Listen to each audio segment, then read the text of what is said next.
येळकोट येळकोट जय मल्हार. नमस्कार पब्लिक, आज तुम्ही अंकू जायला होती इरगावले आणि ते बी म्हणजे कसं आले तर गोंधळ. चला तर मग इकडे सगळी पूजा बिजा चालू होती भो.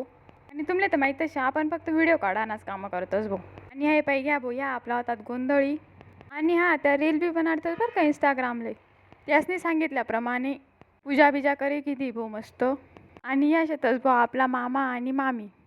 आणि ते सगळं झाल्यानंतर पूजा बिजा वही गई भो मस्त. आणि आता सगळा निघणार भो घरकडे. घर जायचं तर भो डायरेक्ट मामा मामीनी तर एक साथ तालच धराना. आणि सगळ्यात खतरनाक जो कोणी नाचत होई तर आपला सागर मामा शे भो, एक नंबर. तेव्हा बिव नाचाडे घेतात भो. आणि आणि तुमले तर माहीतच शे भो, गोंधळ म्हटल्यावर 50% लोक ताटे फक्त जेवायला येतोच भो. मग काय ते बी नियोजन इकडे चालू होतं ना भो. आणि हाई पाई घ्या भो, हाईशी आपली सगळी इरगावनी पब्लिक. आणि त्याच ना गप्पा तर विचारूच नका भो, एवढा भारी भारी टॉपिक पाई काढेत ना बोलाले तर विचारानच काम नाही भाऊ. मग काय त्यासले म्हणतं तुम्हाला देश भो आते. मग काय त्यासनी कांदा कापा इकडे बी पब्लिक लगेच जेवाले बशी गई ना भाऊ.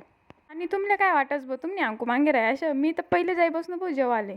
मग काय भाऊ आपण बी मस्त जेवण करी घेतं. आणि तिकडे जागरणनी तयारी बी सुरू होई ती भाऊ. आणि हाई पा भाऊ आपण ही पब्लिक भाऊ त्यासले तर फक्त एकच कॉन्ट्रॅक्ट दिलं होतं भाऊ, जेवढं काय उरेलो ना म्हणतं सगळं संपाडे काढा भाऊ. कारण की गोंधळले तुमले तर माहीतच शे, फक्त जेवायला जेवलातच.